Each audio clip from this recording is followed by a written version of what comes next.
Saya kira masih hangat untuk menyampaikan selamat tahun baru, ya. Tuhan memberkati kita semua, dan kalau melihat kaum bapak tadi menyanyi, sungguh optimis menghadapi tahun 2025, ya. Kita sampai bagoyang-bagoyang sedikit, saudara, ya. Karena semangat yang luar biasa. Puji Tuhan. Sebenarnya jadwal pelayanan di gereja ini adalah bulan Februari, ya. Pendeta Eto Sentrosel mengundang untuk bulan Januari, tetapi karena kami sedang berlibur di Manado, maka saya bilang kalau boleh diganti supaya soalnya usah bolak-balik, ya boleh Jo, begitu ya. Saya ingat ternyata jadwal saya juga tahun yang lalu juga minggu pertama, rupanya langganan minggu pertama, ya. Tapi saudara sekalian, bagi saya juga ini adalah sangat spesial, ya, untuk tahun ini. Mengapa? Tepat 50 tahun yang lalu, ya, bulan Januari, saya mulai dipanggil evangelis, ya, di gereja ini. Karena tahun 75 saya menyelesaikan studi 2 tahun di Saat, ya, dan kemudian kembali ke Manado. Jadi kalau waktu khotbah di sini sudah panggil evangelis, hebat sekali tadi saudara, ya. Itu 50 tahun yang lalu, saudara, ya. Mungkin ada rekan-rekan sepelayanan di sini yang belum lahir waktu itu, ya. Karena itu 50 tahun yang lalu. Tapi puji Tuhan, anugerah Tuhan selalu baru tiap-tiap hari. Nah, tema yang diberikan kepada saya, jadi Pendeta Sentrosel mengatakan ada tema, ya. Boleh, mau siap tema. Tema apa itu dia? Mengumpulkan harta di sorga. Boleh Jo, kita bilang itu firman Tuhan, ya. Pikir-pikir mengumpulkan harta di sorga awal Januari, tentu gereja mau minta doi ini dia. Ya, gereja mau minta persembahan, kira-kira begitu, ya. Nah, saudara sekalian, tentu saja ada tujuan-tujuan tertentu, ya, yang tema yang seperti itu. Tapi kira-kira hampir 60 tahun yang lalu kita mengenal sebuah lagu. Kalau saudara tahu, saudara akan lanjutkan, ya. Apa yang dicari orang, apa yang dicari orang, siang, malam, pagi, petang, bukan Tuhan Yesus. Nah, sudah sekian doi sudah cari. Bukan Tuhan Yesus sudah dicari, ya. Nah, sudah sekian, dan lagu berikutnya ternyata usah menyanyi lagi, saudara, ya. Tapi apa yang dicari oleh Tuhan Yesus? Saya yang berdosa. Aduh, so berdosa sekali orang ini dia, saudara, ya. Tuhan hargai kita, tiap hari Tuhan cari. Tapi sebaliknya, kita yang dicari Tuhan, cari. Uang bukan Tuhan, ya. Tapi sudah sekalian, tema yang diberikan pada saya dengan nats yang diambil atau Alkitab diambil dari Matius pasal yang ke-6. Bukan sesederhana itu ajaran Tuhan Yesus, ya. Bukan sesederhana bicara uang, sama sekali bukan. Memang termasuk ada, tetapi bukan itu saja. Terlalu dalam, terlalu indah bagian firman Tuhan itu. Namun sebelum kita membacanya, mari kita berdoa. Ya Tuhan, terima kasih untuk tahun yang baru yang Tuhan karuniakan kepada kami dengan anugerah yang selalu baru dalam hidup kami, yang menyegarkan jiwa kami. Sekalipun ada banyak pergumulan-pergumulan, Bahkan ya Tuhan, kami berterima kasih rancangan-Mu selalu sempurna dalam kehidupan kami, walaupun kami sering tidak mengerti, bahkan kadangkala bersungut kepada Tuhan. Ya Tuhan, namun pada saat ini kami berdoa, dalam kami melangkah masuk di tahun 2025 ini, berkenanlah Engkau Tuhan untuk menyapa kami, mengarahkan kami dengan kebenaran firman Tuhan.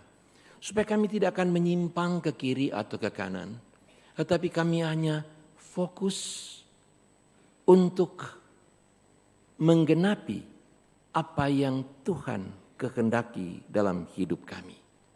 Untuk kami boleh pusatkan langkah hidup kami memuliakan Engkau dalam seluruh aspek kehidupan kami. Ya Tuhan, bersabdalah, kami mendengar. Demi Kristus kami berdoa. Amin. Kita akan melihat bersama sesuai yang diberikan pada saya, yaitu dari Injil Matius pasalnya yang ke-6. Injil Matius pasalnya yang ke-6, ayat yang ke-19. Sebenarnya nyanyian pengantar tadi sudah sangat jelas ya, tentang apa itu sebenarnya mengumpulkan harta di sorga. Matius 6 ayat 19 yang demikian bunyi firman Tuhan sampai ayat yang ke-24. Tuhan Yesus berkata, "Janganlah mengumpulkan harta bagi dirimu di bumi, di mana ngengat dan karat merusaknya, dan pencuri membongkar serta mencurinya.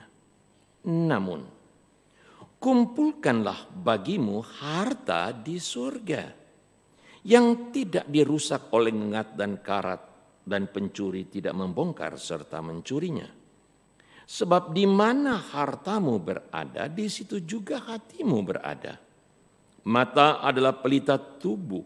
Jika matamu baik, teranglah seluruh tubuhmu. Jika matamu jahat, gelaplah seluruh tubuhmu. Jadi jika terang yang ada padamu itu menjadi gelap, betapa gelapnya kegelapan itu. Tak seorang pun dapat mengabdi kepada dua tuan, sebab ia akan membenci yang seorang dan mengasihi yang lain, atau ia akan setia kepada yang seorang dan tidak mengindahkan yang lain. Kamu tidak dapat mengabdi kepada Allah dan kepada Mamon." Sampai di sana pembacaan firman Tuhan. Selamat dan berbahagia setiap orang yang mendengar firman Tuhan, menyimpan dalam hatinya dan melaksanakan dalam kehidupannya. Saya ingin mengawali khotbah ini dengan tema mengumpulkan harta di sorga dengan sebuah kisah di dalam Alkitab yang saya percaya semua kita tahu dan familiar. Namun saya mengajak kita untuk merenungkannya dalam konteks tema ini. Untuk kita dapat memahami sebenarnya apa yang dimaksudkan dengan mengumpulkan harta yang di sorga. Dan apa sebenarnya, saudara sekalian, pergumulan-pergumulan kita sebagai orang yang bergumul di dalam kesementaraan dunia ini. Nah, di dalam Kitab Raja-Raja kedua, pasal yang kelima, saudara tahu di sana ada sebuah cerita. Yaitu seorang panglima, saya secara singkat saja, seorang panglima dari Aram yang bernama Naaman. Semua tahu bukan? Panglima Naaman ini mengalami sakit kusta. Dan sakit kusta pada waktu itu dipahami sebagai suatu hukuman atau kutukan daripada Tuhan. Naaman ini ingin terbebas dan ingin mempunyai hidup yang baru dan baik. Maka dia pergi, singkatnya, ke Elisa. Saudara, di sana dia mau untuk mendapatkan kesembuhan. Ya. Nah, saudara tahu, saya percaya tahu, ya, kalau mungkin sudah lupa, pada waktu Naaman itu dari tempatnya datang untuk menjumpai Elisa, dia itu membawa harta. Dan tidak tanggung-tanggung, saudara sekalian, ya. Para penafsir Alkitab mengatakan sebenarnya mungkin lebih lagi dari itu. Hanya di kurs pada sekarang ini, tapi nilainya pada waktu itu untuk beli sesuatu itu lebih lagi. Saudara, di dalam cerita ini dikatakan bahwa dia membawa perak. Dan senilai perak itu, saudara, kalau di kurs sekarang ini, itu kurang lebih, bahkan lebih maksudnya dari 4 miliar. Ya. Dan dia membawa emas dengan nilai 48 miliar lebih. Total berapa itu? 52. Itu paling kurang, saudara. Belum lagi dengan pakaian-pakaian yang mahal. Mungkin pada waktu itu belum ada Louis Vuitton, saudara, ya. Tapi ini pakaian mahal katanya. Nah, saudara sekalian, untuk apa? Dia ini sedang dalam keadaan yang sakit, ingin disembuhkan. Dia punya harta. Dia mau tukar itu. Kalau boleh disembuhkan, ini harta nggak ada apa-apanya nih. Mau diberikan. Ya. Dan singkatnya, Naaman itu disembuhkan oleh Elisa. Ya.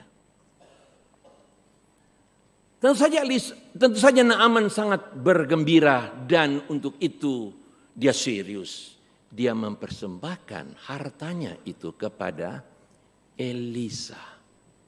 Saudara, dapatkah kita bayangkan, mesti bayang-bayang dulu ya, yang dia bawa 52 miliar paling kurang. Mau kasih Pak Nabi Elisa. Tapi cerita ini menunjukkan bahwa Elisa menolak persembahan yang bukan kecil itu. 52 miliar. Nah, pertanyaannya adalah mengapa Elisa tidak menerima persembahan itu? Elisa bukan orang kaya, tapi mengapa dia tidak menerima? Disinilah pelajaran yang kita dapati, dan sekali lagi berkaitan dengan tema kita, perlu pemikiran, yaitu bahwa Elisa mau mengajarkan, dan kebenaran firman Tuhan mau mengajarkan kepada kita, anugerah Tuhan tidak dapat dibeli. Anugerah Tuhan tidak dijual atau diperjualbelikan. Ini serius dan dalam, saudara sekalian. Anugerah Tuhan tidak dapat ditukar dengan apapun juga. Karena anugerah Tuhan itu bernilai harta yang kekal. Sehingga tidak ada harta dalam kesementaraan dapat menukarnya. Dengan jelas, saudara sekalian, Elisa menolak akan hal itu untuk memberitahu juga kepada kita sekalian, anugerah tidak bisa dibeli. Dan sekaligus kita belajar di sana, menjadi pembelajaran bagi kita semua dalam mengumpulkan harta di sorga adalah Elisa adalah orang yang tidak memanfaatkan jabatan rohaninya untuk mendapatkan harta duniawi. Sekali lagi, Elisa tidak memanfaatkan jabatan rohani untuk mendapatkan harta duniawi. Ini dalam, kalau saudara mau renungkan lebih dalam. Berbeda sekali dengan apa kata Tuhan Yesus kepada pemimpin-pemimpin agama. Orang-orang Farisi baik di Matius, baik di Lukas mengatakan, kamu cuma di luarnya bersih kelihatannya. Kamu kelihatannya di luar itu baik dan kamu berusaha tampil dengan orang rohani yang baik. Tapi di dalamnya penuh ketamakan, penuh perampasan, kerakusan yang ada di dalam kehidupanmu. Allah tahu akan hatimu. Sehingga Tuhan Yesus mengatakan dengan jelas, saudara sekalian, dalam Lukas 6:16 itu, apa yang kamu dapatkan kehormatan semua itu, dan apa yang kamu dapatkan sebagai pertukaran dalam soal jabatan rohani itu, orang-orang boleh memuji, tetapi apa yang dipuji oleh Tuhan, oleh manusia adalah kekejian bagi Allah. Keras sekali sudah sekalian itu. Pembelajaran bagi kita. Dan yang lebih nyata lagi saudara, yaitu kita lihat Elisa ini, mengapa dia tidak menerima.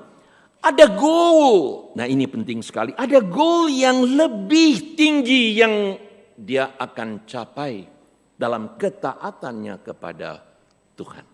Apa itu? Saudara perhatikan pada waktu Naaman memberikan persembahannya, Elisa bilang, no, aku tidak akan bisa terima itu. Kenapa? Bukan aku. Aku ini bukan agennya. Ya. Agen penjual jasa. Pakai bahasa rohani lalu kemudian mendapatkan jasa. Bukan. Dia menolak. Akibatnya itulah yang dicari oleh Elisa dan pelajaran dalam firman Tuhan. Naaman berkata, aku tidak lagi akan mempersembahkan kepada ilah lain selain kepada Tuhan. Oh, luar biasa saudara. Kalau kita berspekulasi, mungkin kalau sudah terima persembahannya, oh that's it. Sudah selesai. Tetapi justru karena dia melihat kebesaran Tuhan dan hamba Tuhan yang seperti ini, dia mengatakan betul itu cuma ada satu Allah, yaitu Allah Israel. Dan aku tidak akan mempersembahkan persembahan lagi kepada ilah yang lain selain daripada Allah itu. Bukankah ini cara daripada Elisa memberikan teladan mengumpulkan harta yang di surga? Yaitu bahwa apa yang dilakukan, pelayanan yang dilakukan itu diwujud nyatakan soli Deo gloria. Bukan jasaku. Bukan kehebatanku. Tapi itu adalah Tuhan. Dan itulah sebabnya sudah sekalian kita lihat bagaimana Naaman itu bisa mendapatkan seperti itu. Saudara, kalau kita terapkan sedikit saja, alangkah indahnya sudah sekalian dikatakan, kalau kita dapat membawa orang memuliakan Tuhan. Itulah harta yang di surga. Kita akan mendalami lagi. Tetapi kontrasnya cerita ini saudara yang perlu pemikiran dan perenungan, yaitu bahwa Elisa mempunyai seorang hamba yang bernama Gehasi. Nah, mestinya ini nabi, dia punya hamba, mengerti dong cara bagaimana gurunya yang mengajar dia. Tapi tidak, saudara. Inilah Gehasi yang bisa juga menunjukkan bagaimana keberadaan kita, natur kita yang sebenarnya. Gehasi, singkatnya saudara sekalian lihat, Tuhan saya ini terlalu baik. Ya. Ini ada pejabat tinggi mau berikan persembahan. Ini mumpung-mumpung dong. Ya. Kapan lagi? Singkatnya Gehasi kemudian mengejar Naaman dan berkata, perhatikan, ada 2 orang nabi datang. Perlu bantuan. Artinya dengan kata lain, demi pelayanan, kasih sumbangan dulu. Ini demi Tuhan, demi pekerjaan Tuhan. Berikanlah persembahanmu. Naaman bilang, okay, no problem at all. Ya. Dan kemudian diberikannya. Saudara perhatikan Gehazi itu. Pakai bahasa rohani, tambah dusta untuk menutupi ketamakannya akan uang atau harta itu. Pelajaran ini dalam sekali saudara, tapi jelas sekali. Demi pelayanan, nggak tahu itu cuma topeng menutupi untuk apa? Ketamakanku. Saudara, dan ada hal yang mungkin kita bisa lewati.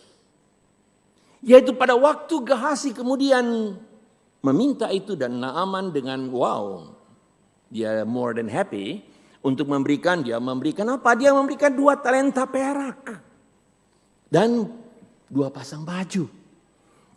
2 talenta perak itu sudah sekalian bernilai hampir 900 juta yang didapatkan oleh Gehazi, hampir 900 juta. Nah, dia sembunyikan itu. Pada waktu berjumpa dengan Elisa, Elisa bilang, dari mana kau Gehazi? Nggak kemana-mana, dusta lagi saudara ya. Sudah lihat dusta di atas dusta ya. Dan kemudian Elisa bilang, aduh, bukankah hatiku ini hancur? Waktu aku melihat, kalau kita jelaskan saja, pada waktu engkau meminta itu kepada Naaman. Apakah tepat? Kalau saya parafrasekan, apakah tepat meminta perak dan emas dan baju? Dan itu yang diterima oleh Gehazi. Nah, kita seringkali bisa lupa. Dilanjutkan oleh Elisa. Apakah tepat dapat baju, dapat perak, ya, dapat kebun anggur, dapat kebun zaitun, dapat lembu, kambing domba, dapat budak laki-laki, dapat budak perempuan. Sudah tangkap ini? Apa yang dia dapat? Dia cuma dapat adalah 2 talenta perak bernilai hampir 900 juta. Pakaian ternyata usah itu. Tapi mahal juga. Jadi kira-kira ada 1 miliar dia dapat. Dengan 1 miliar itu Gehazi sudah mulai berpikir, mau beli ini, mau beli itu. Kebun ini, ternak ini, karena banyak itu uang. Yang menunjukkan apa? Disitulah Nabi Elisa menunjukkan ketamakan itu selalu berlapis dan tidak pernah puas. Orang yang tamak dan rakus, yang tidak bisa mengucap syukur dengan apa yang Tuhan berikan, saudara, itu akan terus tidak puas dan tidak puas, saudara. Terus rasanya kurang dan kurang. Simpan dulu ceritanya, saudara, merenungkannya. Di Perjanjian Baru juga ada, saudara, yang lebih dekat dengan kita. Pada waktu Petrus kemudian menumpangkan tangan dan jemaat menerima Roh Kudus, ada orang yang namanya Simon, dia bilang, ini uang, berikan kepadaku juga karunia itu. Supaya kalau aku tumpangkan tangan, langsung dia roboh. Bukan begitu saudara ya. Tapi kira-kira itu. Supaya aku menumpangkan tangan, dia menerima Roh Kudus. Petrus bilang, binasalah engkau dengan uangmu itu. Sama seperti Elisa yang berkata, maka kusta Naaman berpindah kepadamu. Binasalah engkau dengan uangmu itu. Engkau pikir engkau bisa membeli karunia Allah dengan uang. Itu tidak mungkin. Nah disinilah saudara sekalian kita lihat ini adalah memang menunjukkan mindset dunia ini. Segala sesuatu sepertinya dapat diselesaikan dengan uang. Itu sebabnya nyanyian itu. Cari uang, uang, dan uang. Karena uang itu sepertinya menyelesaikan segala sesuatu. Dapat memenuhi keinginan kita. Maka tidak heran dalam sisi yang lain yang menyedihkan sekali saudara sekalian. Keluarga baik-baik. Akhirnya pengadilan. Kenapa? Uang.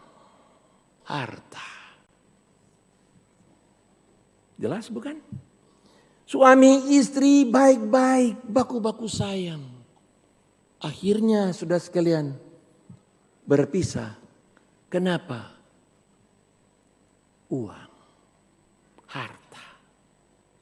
Teman yang baik, yang akrab, saudara sekalian bertahun-tahun akrab. Lalu saya tidak baku bicara satu dengan yang lain. Kenapa? Ujung-ujungnya uang. Saudara, disinilah kita melihat bahwa betapa dahsyatnya soal ketamakan manusia uang sehingga saudara sekalian sepertinya tidak ada lagi nilai yang lebih tinggi daripada uang. Tapi puji Tuhan saudara. Ya. Jangan tegang saudara ya. Bersyukur, puji Tuhan. Kita memasuki tahun 2025 ini. Firman Tuhan menyapa manis bukan main. Yaitu daripada pembacaan kita tadi saudara sekalian. Ini bukan bikin sedap di telinga, bukan. Tetapi ini saudara sekalian suatu penghiburan sejati. Suatu ajaran yang solid. Ya. Suatu terang yang betul-betul menerangi kehidupan kita. Yang Tuhan Yesus katakan dalam khotbah di bukitnya. Saudara perhatikan yaitu bahwa kalau melihat khotbah di bukit, saudara akan dapatkan di akhir khotbah di bukit, saudara akan dapatkan di dalam dunia ada dua jalan. Oke. Ada dua jalan. Lalu apa lagi?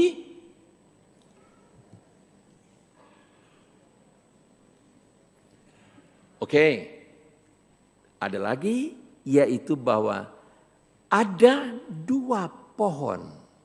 Dua pohon yang satu buahnya baik, yang satu buahnya tidak baik. Ada lagi dua dasar. Yang satu dengar firman Tuhan dan melakukan. Yang satu dengar tapi tidak melakukan. Nah ini yang menjadi pengajaran Tuhan Yesus. Untuk kita hadapi tahun 2025. Dengan pembacaan kita tadi sudah sekalian jelas ada menunjukkan juga dua.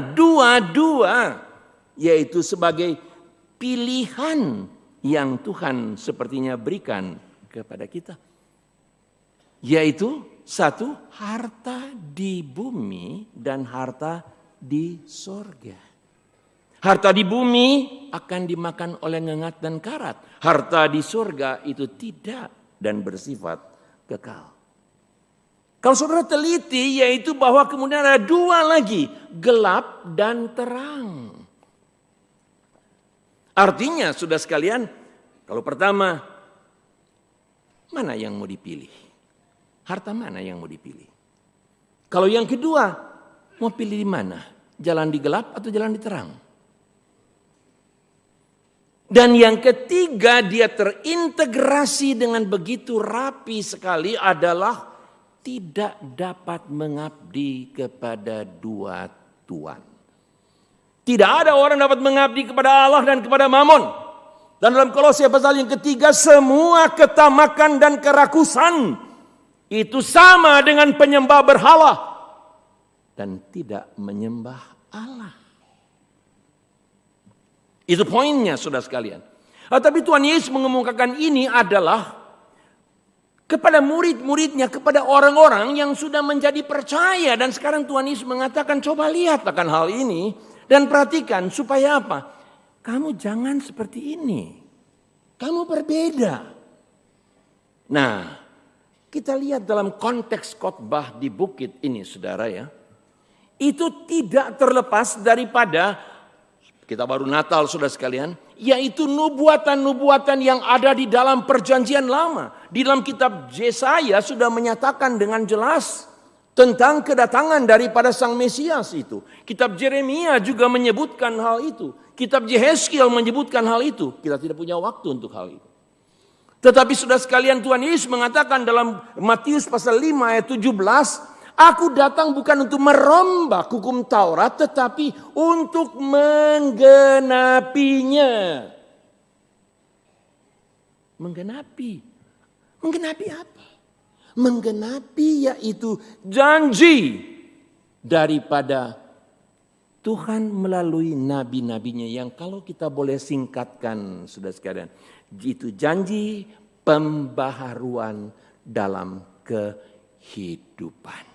Melalui yaitu Yesus Kristus yang menebus dosa.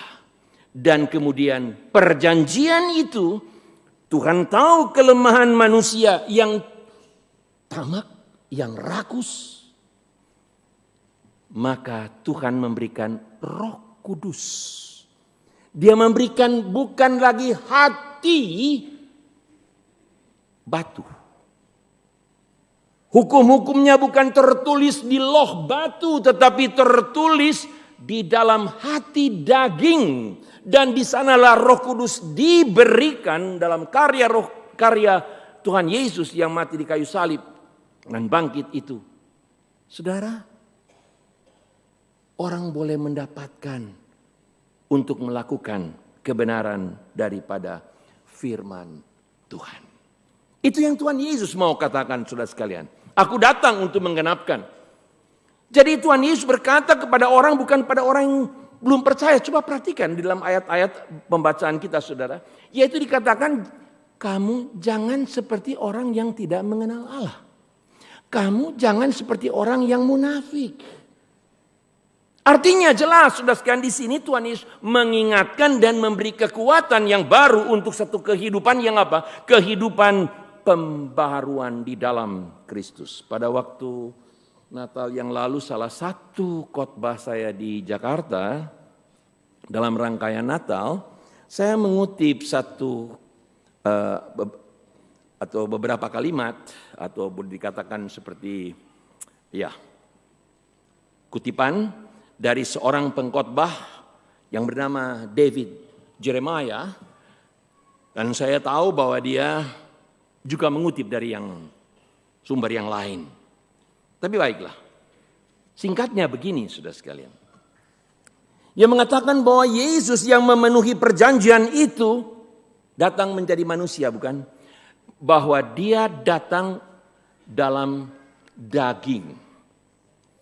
Ya. Dia datang sebagai manusia dalam menjadi manusia sama seperti kita. Ya. Firman itu menjadi daging. Oke. Untuk apa?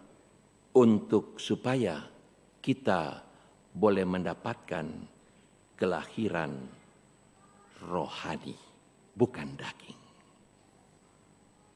Human birth dikontraskan dengan spiritual birth. Tuhan Yesus datang, dia lahir di palungan, tidak ada tempat bagi dia. Oke. Tidak ada tempat dan lahir di palungan. Untuk apa? Untuk kontrasnya Tuhan Yesus berkata, di rumah Bapakku ada banyak tempat. Luar biasa saudara sekalian, ini kebenaran yang sangat concise sekali.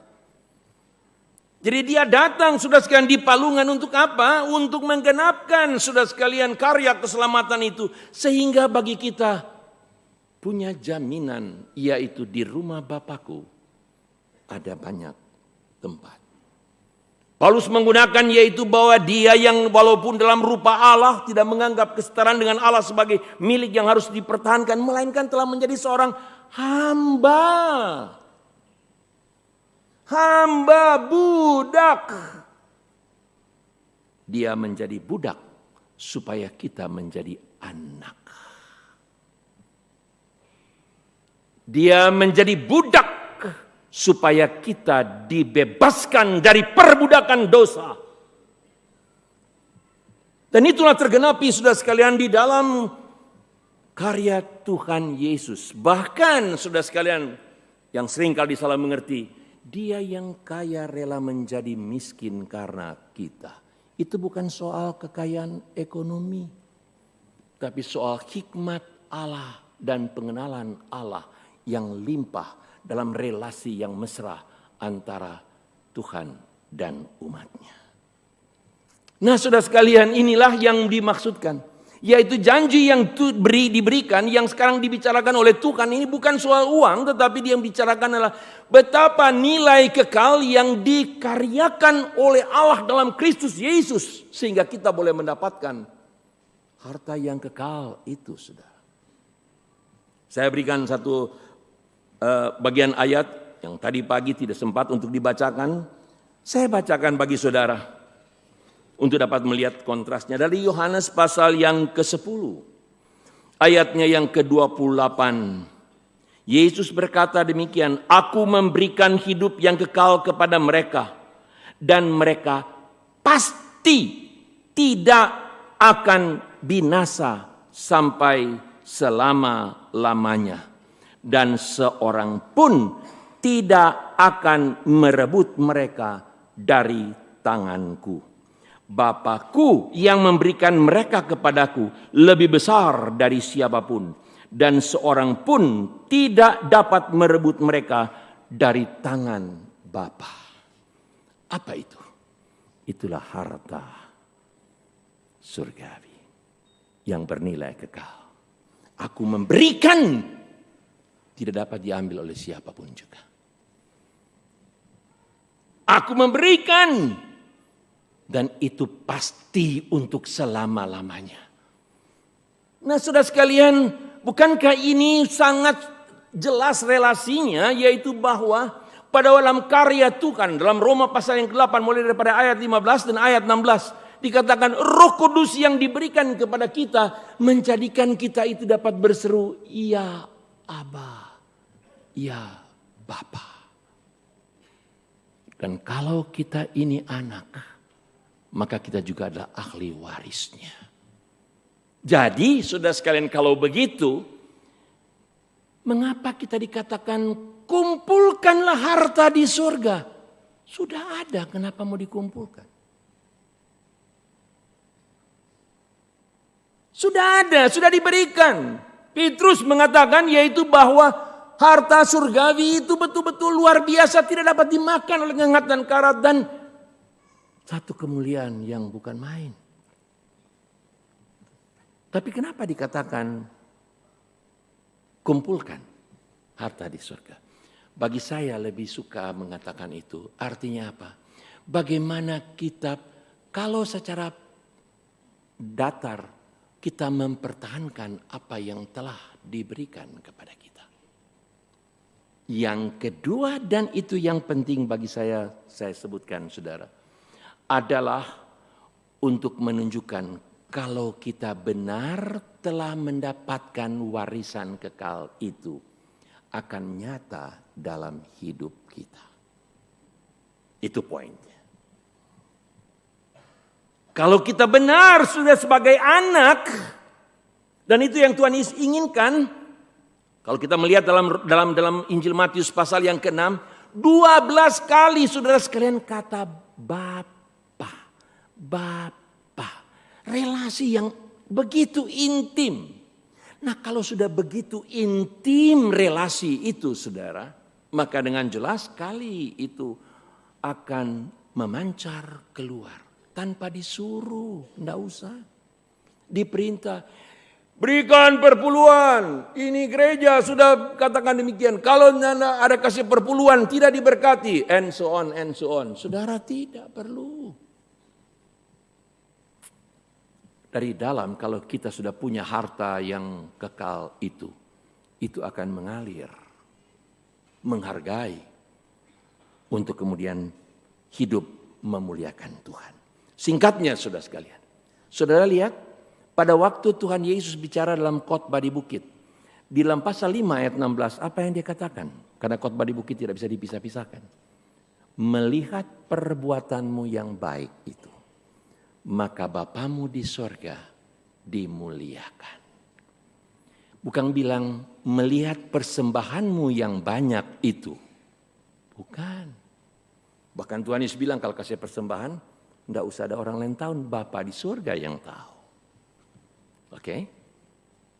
Melihat perbuatanmu, kehidupanmu. Kehidupan yang bagaimana? Kehidupan sebagai ahli waris. Harus berbeda jelas sekali.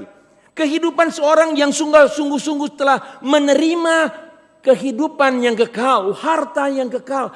Dia akan berbeda sekali. Maka ini saudara sekalian satu penghiburan yang Tuhan inginkan, yaitu pembaharuan di dalam kehidupan kita semua. Kalau kita pakai dari Paulus, dulu memang torang semua sama, rakus tamak, hidup dalam gelap. Dulu, tahun-tahun yang lalu.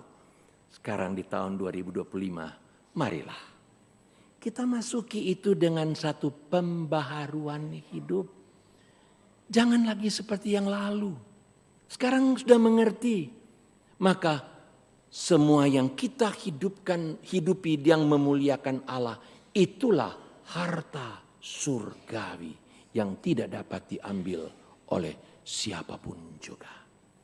Dan yang tadi jelas bukan? Walaupun ada yang lihat. Aku berbuat semampuku. Itulah harta yang Tuhan Yesus tidak mengatakan bahwa melihat pelayananmu, melihat akan segala sesuatu yang engkau berikan, Bapa dimuliakan. Oh tidak, itu memang betul bisa begitu. Tapi bukan melihat perbuatanmu, hidup yang diperbaharui. Bahkan kalau ada yang membanggakan pelayanan, Tuhan Yesus mengatakan pada akhir zaman, itu dalam konteks Matius 7. Pada akhir zaman ada banyak orang yang berkata, bukankah kami sudah melayani Tuhan, bukankah kami sudah dalam nama Tuhan Yesus, bla bla bla bla. Tuhan Yesus bilang, undur, aku tidak mengenal kamu. Kenapa tidak ada pembaharuan di situ? Itulah yang Tuhan inginkan. Saya menutup khotbah ini saudara, untuk dapat kita memahami lebih. Bagi sebagian sudah sangat jelas mungkin, bagi sebagian ada yang perlu penjelasan lebih lanjut. Dalam cerita ini, saya mengenal satu keluarga yang sangat diberkati, saudara ya. Dan juga diberkati bukan saja dalam soal materi, diberkati dengan kehidupan pelayanan yang wow. Ya, luar biasa. Nah, mereka mempunyai perusahaan yang mantap sekali, tapi mereka mempunyai seorang anak laki-laki saja. Satu orang anak laki-laki. Disekolahkan ke Amerika. Mengapa? Akan jadi putra mahkota, bukan? Ya akan meneruskan pekerjaan itu. Waktu pulang dari Amerika, luar biasa dapat gelar semua, dia pulang dari Amerika. Anak ini bersaksi pada satu waktu. Dia bersaksi di depan umum. Dia mengatakan waktu saya pulang dari Amerika, saya berpikir saya anak bos. Ya.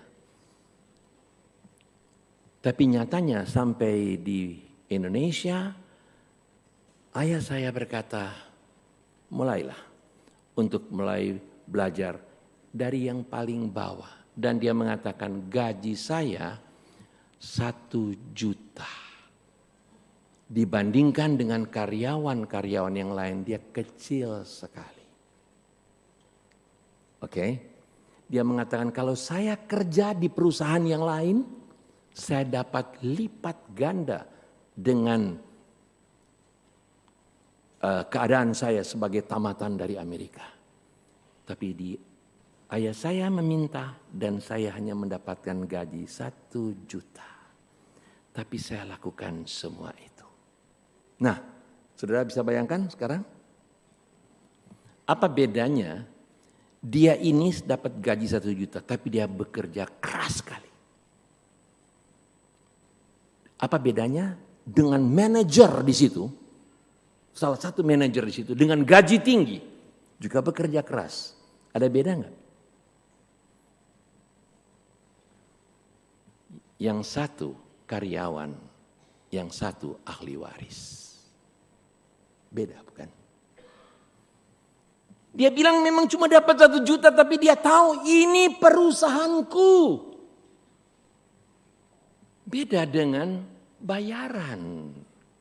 Nah, saudara sekalian, dengan hal itu saya mau katakan, Tuhan Yesus begitu baik mau mengajarkan kepada kita. Mari kita hidup di tahun 2025 ini. Jangan sebagai budak, tapi sebagai anak. Sebagai ahli waris. Jangan jadi pemulung untuk hal-hal yang begitu sepele. Jangan korbankan integritas jabatan apapun itu, rohani atau rohana pun. Karena soal materi. Tapi mari kita hidup, itu Tuhan Yesus ajarkan. Untuk mengumpulkan harta di sorga, yaitu hidup yang taat dan memuliakan Tuhan. Sehingga dalam kehidupan itu Tuhan bilang bunga di padang pun dipeliharakannya. Disitulah ada jaminan Tuhan. Untuk betul-betul kita boleh hidup sebagai anak-anak Tuhan. Dalam kesulitan kita boleh berseru, ya Abba, ya Bapa. Dan Roh Kudus membimbing kita. Tinggalkan perbudakan dosa, ketamakan itu. Tinggalkan. So berlalu itu dia. 2025 mari hidup sebagai anak Bapa. Sebagai ahli waris. Amin saudara. Amin. Mari kita berdoa. Ya Tuhan, betapa kerap kami lupa harta kekal yang Tuhan telah berikan kepada kami. Betapa kerap ya Tuhan kami seperti mau menukar, mengorbankan integritas iman, harta kekal itu dengan harta duniawi. Tuhan ampuni kami. Tuhan kasihani kami. Bebaskanlah kami dari perbudakan dosa. Bebaskanlah kami daripada ketamakan dan dusta dan kemunafikan. Perbaharui kami dalam langkah-langkah hidup kami di tahun 2025 ini ya Tuhan. Dengan pembaharuan kehidupan sebagai anak ahli waris yang memiliki harta di surga yang telah tersimpan, yang tidak dapat diambil oleh siapapun juga. Ya Tuhan, biarlah hidup kami terfokus kepada perkara di atas. Hidup kami boleh terfokus kepada melakukan kehendak-Mu Tuhan, memuliakan nama-Mu. Hidup kami boleh terfokus ya Tuhan, bukan untung rugi, tetapi untuk membawa banyak orang diberkati dan menjadi anak-anak Tuhan. Ini doa kami Tuhan, di dalam nama Yesus kami berdoa. Amin.